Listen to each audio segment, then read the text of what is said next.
ሰበር ዜና በትግራይ ክልል መፈንቅለ መንግስት እየተደረገ ይገኛል። ጄኔራል ታደሰ ወረደ በቁጥጥር ስር ስለመዋላቸው ልዩ ሰበር መረጃ ከመቀሌ ደርሶናል፣ በዝርዝር ይቀርባል። በአማራ ክልል በመከላከያ ሰራዊቱና በፋኖ ታጣቂዎች ኃይል መካከል አደገኛ ጦርነት ተደረገ። ሁለቱም በየፊናቸው ድል እየቀናቸው እንደሆነ እየገለጹ ይገኛሉ። ዶክተር ቴዎድሮስ አዳንሆም በጎጃም በጤና ባለሙያዎች ላይ የተፈጸመውን ግድያ አወገዙ። ገለልተኛ ምርመራም እንዲደረግም ጠይቀዋል። ተጨማሪ ዘገባ አለን። ከፌንቴክ ኢንቨስትመንት ጋር በተያያዘ በወንጀል ተጠርጥረው በፖሊስ ቁጥጥር ስር የሚገኙ ታዋቂ ግለሰቦች ዛሬ ከሰዓት በኋላ ጉዳያቸውን በሚታይበት አቃቢ ሕግና ፍርድ ቤት መቅረባቸውን ዘገባዎች ገልጸዋል። ዝርዝሩን እናሰማቸዋለን። ክቡራትና ክቡራን የጥበብ ሚዲያ ቤተሰቦች በቆይታችን እነዚህና ሌሎች ሀገር አቀፍና ቀጠናዊ እንዲሁም ዓለም አቀፋዊ መረጃዎችን በዝርዝር እናቀርባለን። ለቤቱ አዲስ የሆናችሁ ውድ ቤተሰቦቻችን ሰብስክራይብ በማድረግ የደውል ምልክቷን በማብራት የቤቱ አባል ትሆኑ ዘንድ በአክብሮት እንጋብዛለን። በቅድሚያም የዕለቱን የቢዝነስ ዘገባዎች አስቀድመን ወደ ዝርዝር ዘገባዎች እናልፋለን።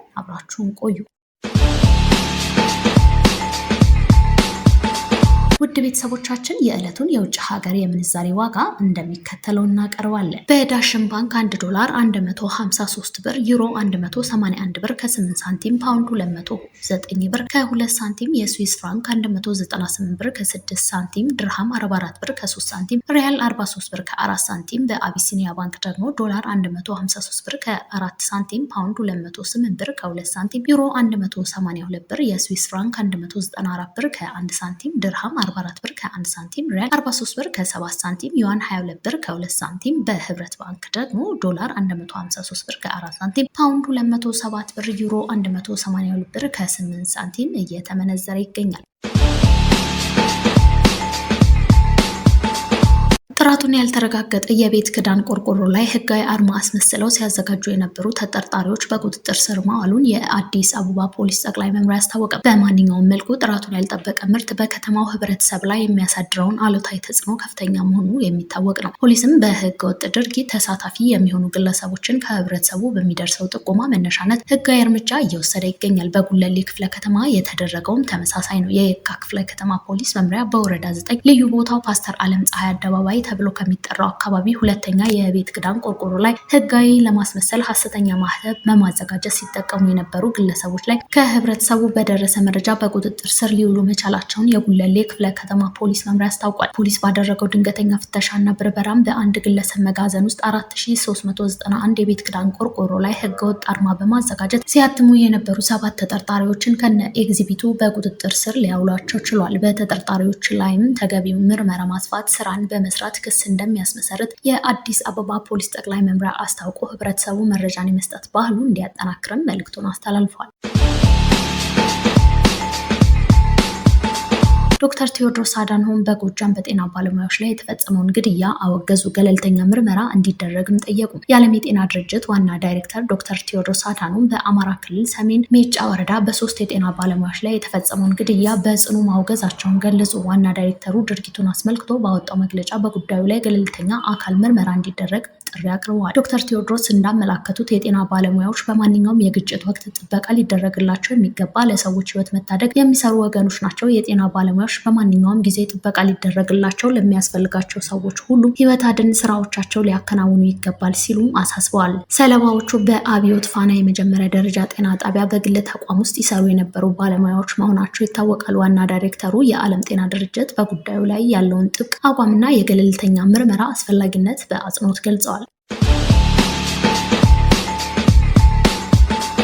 ከፌንቴክ ኢንቨስትመንት ጋር በተያያዘ በወንጀል ተጠርጥረው በፖሊስ ቁጥጥር ስር የሚገኙ ታዋቂ ግለሰቦች ዛሬ ከሰዓት በኋላ ጉዳያቸው በሚታይበት አቃቢ ሕግና ፍርድ ቤት መቅረባቸውን ዘገባዎች ገልጸዋል። በዛሬው ዕለት ችሎት ፊት ከቀረቡት ተጠርጣሪዎች መካከል ቲክቶከር መንሱር ጀማል፣ አርቲስት ሰራዊት ፍቅሬ፣ አርቲስት ሰለሞን ቦጋለ፣ ካሊድ ናስር፣ ይገረም ደጀኔ፣ ዳንኤል ተገኝና አብርሃም ግዛው ተገኝተውበታል። በችሎት ላይ መርማሪ ፖሊስ ከዚህ ቀደም በተሰጠው የጊዜ ቀጠሮ ያከናወናቸውን የምርመራ ስራዎች ለፍርድ ቤቱም ያስረዳ ሲሆን በችሎቱ ላይ መርማሪ ፖሊስ ከዚህ ቀደም በተሰጠው የጊዜ ቀጠሮ ያከናወናቸውን የምርመራ ስራዎች ለፍርድ ቤት ያስረዳ ሲሆን አሁንም ማጠናቀቅ የሚገቡት ተጨማሪ ቀሪ ስራዎች እንዳሉት በማስገንዘብ ተጨማሪ 14 የምርመራ ቀናት እንዲፈቀድለት ፍርድ ቤቱን ጠይቋል። በሌላ በኩል የተጠርጣሪ ጠበቆችና ራሳቸውን ተጠርጣሪዎቹን የፖሊስ ተጨማሪ የጊዜ ቀጠሮ ጥያቄ አጥብቀው ተቃውመዋል። የምርመራ ጊዜው ሊጠናቀቅ ይገባው እንደነበረ በማንሳት የዋስትና መብታቸው ተከብሮላቸው ጉዳያቸውን ከእስር ውጭ ሆነው እንዲከታተሉ ለፍርድ ቤቱ አቤቱታ አቅርበዋል። የግራ ቀኙን ክርክርና ማቅረቡንና አቤቱታ ያዳመጠው ፍርድ ቤቱ ፖሊስ በጠየቀው ተጨማሪ የምርመራ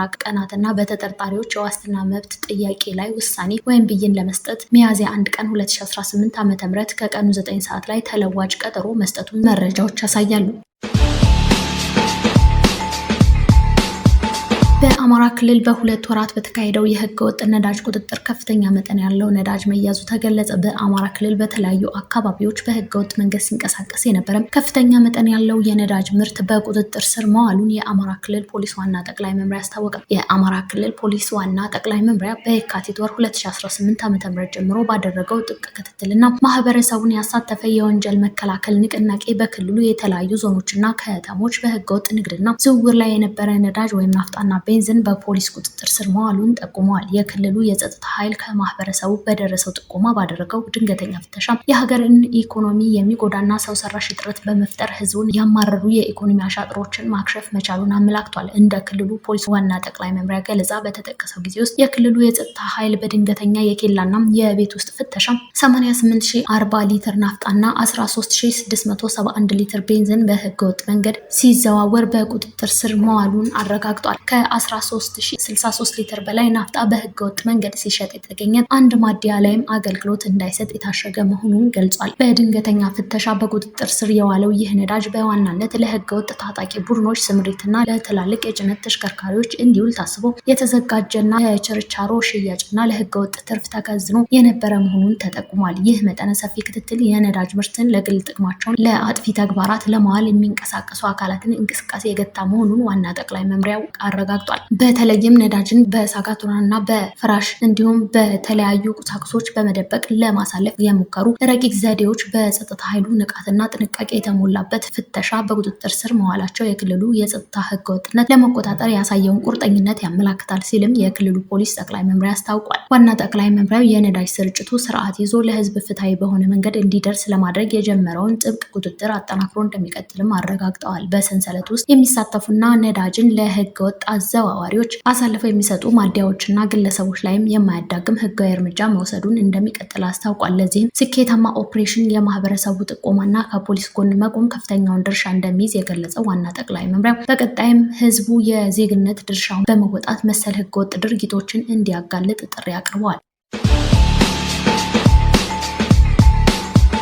በትግራይ ክልል ባለው የውስጥ የስልጣን ሽኩቻና የአስተዳደር ክፍፍል ምክንያት የክልሉ የጸጥታ ግብረ ኃይል ዋና አዛዥ ጄኔራል ታደሰ ወረደ በአዲስ አበባ የነበራቸውን ቆይታ አቋርጠው ወደ መቀሌ መመለሳቸው ተሰማ። ጄኔራሉ ለተወሰኑ ቀናት በአዲስ አበባ ለመቆየት አቅደው የነበረ ቢሆንም በመቀሌና በተለያዩ የክልሉ አካባቢዎች እየተከሰተ ያለው ፈጣን ለውጥ ጉዞአቸውን እንዲያሳጥሩ አስገድዷቸዋል። እንደ ምንጮች ዘገባ ከሆነ በዶክተር ደብረጽዮን ገብረ ሚካኤል የሚመራው የህወሓት ቡድን በክልሉ ያለውን መዋቅር መልሶ ለመቆጣጠር ሰፊ እንቅስቃሴ እየገፋበት ይገኛል። በተለይም በጄኔራል ታደሰ ወረደ የተሾሙ የዞንና የወረዳ አመራሮችን ከኃላፊዎቻቸው የማባረርና የነ ደብረጽዮን ቡድን ታማኝ የሆኑ ሰዎችን የመተካት ስራ በስፋት እየተከናወነ መሆኑን ተጠቅሟል። ይህ እርምጃ ጄኔራሉ በክልሉ ላይ ያላቸውን አስተዳደርና የጸጥታ ቁጥጥር ዋጋ የሚያሳጣ በመሆኑ ይህንን ሁኔታ በአካል ተገኝቼ አስቆመዋለሁ በሚል ስሜት ወደ መቀሌ ማቅናታቸው ታውቋል። የዶክተር ደብረጽዮን ቡድን ክልሉን ወደ 2012 ዓ.ም ወደ ነበረው የመንግስት አወቃቀር ለመመለስ ግልጽ አቋም ይዞ እየሰራ ሲሆን በአሁኑ ወቅት አብዛኞቹ ወረዳዎችና ዞኖች ከጄኔራል ታደሰ ወረደ ቁጥጥር ውጭ እየሆኑ መምጣታቸው ይነገራል። ይህም በጊዜያዊ አስተዳደርና በፓርቲው አመራሮች መካከል ያለውን ልዩነት ወደ ከረረ ደረጃ አሸጋግሮታል። ጄኔራል ታደሰ ወረደ እስከ ሰሞኑ እንደ ጌታቸው ረዳ ትግራይን ትቼ አልወጣም በማለት በክልሉ ቆይተው ለመታገል ያላቸውን ቁርጠኝነት ሲገልጹ ነበር። ይህ ንግግራቸው አሁን ላይ አይናቸውን በጨው አጥበው ወደ መቀሌ እንዲመለሱና ከደብረ ጽዮን ቡድን ጋር ፊት ለፊት ለመጋፈጥ የወሰኑበት ምክንያት እንደሆነም ይገመታል። ይሁን እንጂ ጄኔራሉ ወደ መቀሌ መመለሳቸው የፈጠረው ስጋት ቀላል አይደለም። የፖለቲካ ተንታኞች እንደሚሉት የደብረጽዮን ቡድን በክልሉ ያለውን የበላይነት ካረጋገጠም የጄኔራል መጨረሻ የቁም እስረኛ መሆን ወይም ሙሉ በሙሉ ከስልጣን መወገድ ሊሆን ይችላል። በመጪዎቹ ጥቂት ቀናት ውስጥ በትግራይ ክልል የሚታየውን የኃይል አሰላለፍና የጄኔራል ታደሰ ወረደ ቀጣይ እርምጃ የክልሉ የወደፊት ዕጣ ፈንታ የሚወሰን እንደሚሆን ይጠበቃል። የክልሉ ህዝብን በዚህ በከረረ የፖለቲካ ፍጥጫ መሀል የጸጥታ ሁኔታን እንዳይባባስ በስጋት እየተጠባበቀ ይገኛል። በሰሜን ጎጃም እና በደቡብ ጎንደር ዞኖች በመንግስት የጸጥታ ኃይሎችና በታጣቂዎች መካከል ያለውን ግጭት ተባብሶ መቀጠሉን ተከትሎ ሁለቱም ወገኖች ከፍተኛ ድል ማስመዝገባቸውን ገልጸዋል። የኢፌዴሪ መከላከያ ሰራዊት መጋቢት 28 ቀን 2018 ዓ.ም ባወጣው መግለጫ የምስራቅ እዝ ኮር በሰሜን ሜጫ፣ ይልማና ዴንሳ፣ ጎንጂ፣ ቆለላ፣ አዴት፣ ባህር ዳር ዙሪያና በሳማዳ ወረዳዎች ባካሄደው ስምሪት በታጣቂ ቡድኑ ላይ ከባድ ኪሳራ ማድረሱን አስታውቋል። የምስራቅ እዝ ኮር አዛዥ ብርጋዴር ጄኔራል አዲሱ መሐመድ እንደገለጹ ሰራዊቱ ባካሄደው ድንገተኛ ኦፕሬሽን የቡድኑን አመራሮችና ተዋጊዎች ከመደምሰስ ባለፈ በርካታ የቡድንና የነፍስ ወከፍ መሳሪያዎች በቁጥጥር ስር አውሏል። በተለይም በጎንጂ ቆለላና አዴት በነበረው ውጊያ የጦር አዛዡ የነበረውን ሻለቃ ሸዋነህ ሙልጌታ፣ የልዩ ዘመቻ ኃላፊው 50 አለቃ ዘካሪያስና ሌሎች የክፍለ ጦር አመራሮች መገደላቸውን መከላከያ ገልጿል። በተጨማሪም የቡድኑ ሐኪም ጌትነት ተፈራና የሎጂስቲክስ ኃላፊው ሰዋለ ምንይችል መማረካቸውን ተነግሯል። በሌላ በኩል ራሱን የአማራ ፋኖ ብሔራዊ ንቅናቄ ብሎ የሚጠራው ታጣቂ ኃይል በበኩሉ በመንግስት ኃይሎች ላይ ከባድ ጥቃት ማድረሱን ድል መቀናጀቱን አስታውቋል። ቡድኑ ባወጣው መረጃ መሰረት ከፍተኛ የመከላከያ ኮማንደርን ጨምሮ በርካታ የመንግስት ወታደሮችን መማረኩን ገልጾ በርካታ የመከላከያ ዩኒፎርም የለበሱ ሰዎች በቁጥጥር ስር ውለው የሚያሳይ ተንቀሳቃሽ ምስል ወይም ቪዲዮ ይፋ አድርገዋል። ታጣቂዎቹ አካባቢውን ከመከላከያ ኃይል ማጽዳታቸውና ራሳቸውን ወታደራዊ የበላይነትን ማረጋገጣቸውን ይገልጻል። ባለፉት ጥቂት ቀናት በጎጃም ቀጠና የተደረጉ ውጊያዎች እጅግ አደገኛና የብዙዎች ሕይወት የቀጠፈ ሲሆን በአካባቢው ያለው የጸጥታ ሁኔታ አሁንም በከፍተኛ ውጥረት ውስጥ ይገኛል። የምስራቅ እዝ አዛዡ የሀገርን ሉዓላዊነት የማስከበር ተልዕኮ ተጠናክሮ እንደሚቀጥልና ህዝቡ መንግስታዊ አገልግሎቶችን እንዲያገኝ እየተሰራ መሆኑን ቢገልጽም ከታጣቂዎቹ የሚሰነዘረው ጥቃትና የሚወጡት የድል መግለጫዎች ውጊያውን በቀላሉ የማይቋጭ መሆኑን አመላካች ሆኗል። በሱዳን አብሪ ከተማ የሚገኙ በደርዘን የሚቆጠሩ ተቃዋሚዎች ረቡዕ ዕለት በፈጠሩት ተቃውሞ ተከታታይ የሆነን የኤሌክትሪክ መቆራረጥ በመቃወም ሱዳንን ከግብጽ ጋር የሚያገናኘውን ዋና አውራ ጎዳና ዘጉ። ተቃዋሚዎቹ ጎማዎችን በማቃጠል በደንጎላ እና በአውዲ ሀሊፍ መካከል ያለውን ወሳኝ መንገድ የዘጉ ሲሆን ይህ መንገድ በሱዳንና በግብጽ መካከል ለሚደረግ ንግድና ጉዞ ዋነኛ የትራንስፖርት መስመር ነው። የዋዲ ሀልፋ የአስቸኳይ ጊዜ ግብረ ኃይል አባል ለደህንነት ሲባል ስማቸው እንዳይጠቀስ በመጠየቅ ለሱዳን ትሪቢያን እንደገለጹት ነዋሪዎች ተቃውሞ ያደረጉት አብሪ ከተማ በቅርቡ ባወጣው የኤሌክትሪክ ፈረቃ ውስጥ መካተቱን በመቃወም ነው። ከግብጽ የሚወጣው የኤሌክትሪክ መስመር የከተማዋን ፍላጎት ሙሉ በሙሉ ለመሸፈን በቂ በመሆኑ አብሪ በፈረቃ ውስጥ መካተት የለባትም በሚል ተቃዋሚዎቹ መንገዱን ዘግተዋል ሲል ምንጩ ገልጿል። ግብጽ በረጅም ጊዜ ስምምነት መሰረት ለተለያዩ የሰሜን ሱዳን ከተሞች የኤሌክትሪክ ኃይል የምታቀርብ ሲሆን እነዚህ አካባቢዎች መንግስት የነዳጅ እጥረትና የኔትወርክ ብልሽቶችን ለማስተካከል ከሚደረገው ሀገራዊ የኤሌክትሪክ ፈረቃ ውጪ ሆነው ቆይተዋል። ተቃዋሚዎቹ ረቡዕ ዕለት ባወጡት መግለጫ የአካባቢው ባለስልጣናት ለ12 ሰዓታት ለሚቆየው የኤሌክትሪክ መቆራረጥ በዓለም አቀፍ ደረጃ ያለውን አለመረጋጋትና በሆርሙዝ ሰርጥ ያለውን ውጥረት እንደ ምክንያት ማቅረባቸው ተችተዋል። የዜጎችን የዕለት ተዕለት ኑሮ መረጋጋት ከፖለቲካዊ ትንታኔዎች ወይም ከባህር ላይ ውጥረቶች ጋር ማያያዝ ተቀባይነት የሌለው አካሄድ ነው ያለው መግለጫው ቀውሱ የአካባቢው ገበያዎችና የህዝብ አገልግሎቶችን ማሽመድመዱን ጠቁመዋል። ተቃዋሚዎቹ ባለስልጣናት አስተዳደራዊ መፍትሄ እስካልሰጡና ኤሌክትሪክ ፈረቃውን በአስቸኳይ እስካላቆሙ ድረስ የአውራ ጎዳናው እገዳ እንደሚቀጥሉ እና ተቃውሟቸውን በአደባባዩ እንደሚያሰፉ አስጠንቅቀዋል።